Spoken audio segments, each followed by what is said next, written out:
birthday, Daddy. Tatan, blow the candle, Daddy. Happy birthday. Happy birthday, Tito! Birthday, Tito! Happy birthday, Tito! Happy birthday, Tito August! Hi po, Tito August! Happy birthday! Palagi kong ingat sa work. Happy birthday po, Tito Nino. Sana po mag-enjoy po kayo ngayong birthday nyo at mag-ingat po kayo lagi dyan. We love you po. Happy birthday, Tito JR. Lagi ka mag-iingat. Happy birthday, Tito JR. Lagi ka mag-iingat sa trabaho mo. Thank you. Happy birthday, JR. Ingat palagi. Happy birthday, August. Happy birthday, August! Magpainom ka na at more birthday to comes. Partida, galing pa kami panggabi. Medyo antok pa. Tsaka, ingat. God bless. August, happy birthday. More birthday to comes. At tsaka, magpainom ka na. At mula kami dalawang asawa ko. God bless. Ingat lagi. Happy birthday, August. Sana sapitin mo pa ang maraming karawan. Oo. At sana bigyan ka pa ng mahabang buhay at lakas ng katawan para patuloy kang makapagtrabaho. Laging mag-iingat sa pagbiyahe dahil lagi ka nakamotor para sa iyong mga anak at sa iyong asawa. Happy birthday! God bless you. Ingat lagi. Tol, happy birthday sa'yo. Ingat ka palagi sa biyahe mo. Ingat ka rin sa pagmumotor mo sa pagpasok sa trabaho. Mahal ka namin. Nandito lang kami lagi para sa inyo.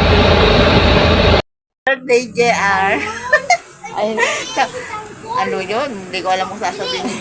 Yung ano, Ingat. Nagulat ka ba sa surprise? Nakakatuwa lang isipin, no? Ang daming nagmamahal sa'yo. Alam mo ba, isang sabi ko lang din, ang bilis nilang nag-response. Senda na agad sila. Yung iba nahihiya, pero ayun, nag-message pa din. Wish ko para sa'yo ay laging healthy ka lang. Huwag kang magbabago. Huwag mo pababayaan ang sarili mo. At palaging nandito kami ng iyong anak at magiging anak.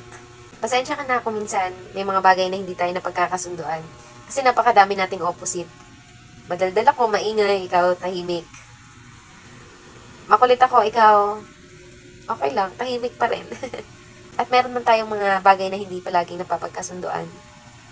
Palagi ko pa rin pinagpapasalamat sa Diyos na ikaw ang naging asawa ko. I will always love you. At magkasama natin, nabubuuin ang pangarap natin para sa ating mga anak. At syempre, hindi pa dyan natatapos yung surprise ko, no?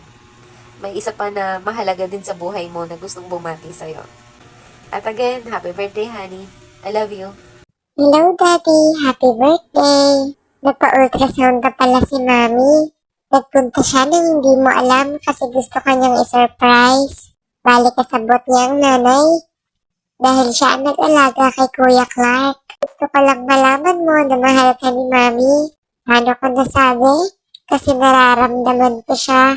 Pero minsan, ang lungkot niya. Paano ba naman ang suplado mo? Tapos hindi naman bagay sa'yo. So, ito na nga. Sabi pala nung nag-ultrasound, sobrang likot ko. Ikot daw ako ng ikot. Pero good news at lahat naman ay healthy sa akin. Maganda ang dami ng aking panubigan. Maganda rin ang pagtibok ng aking puso. Maayos din ang aking kidney at ibang organs.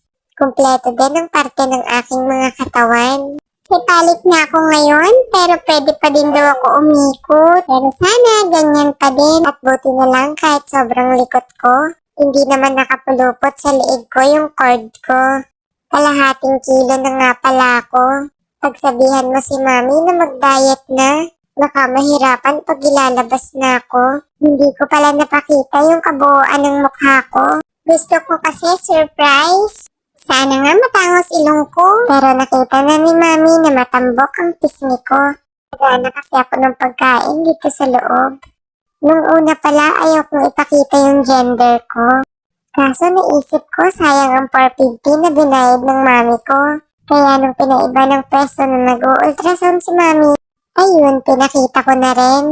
Isang nga pala ako. Lalaki. Opo, Daddy, lalaki ulit ang magiging anak mo.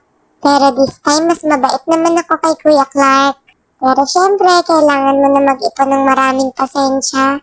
Yun lang, mahal kita. Mahal ko kayo. Enjoy your birthday. See you po sa December.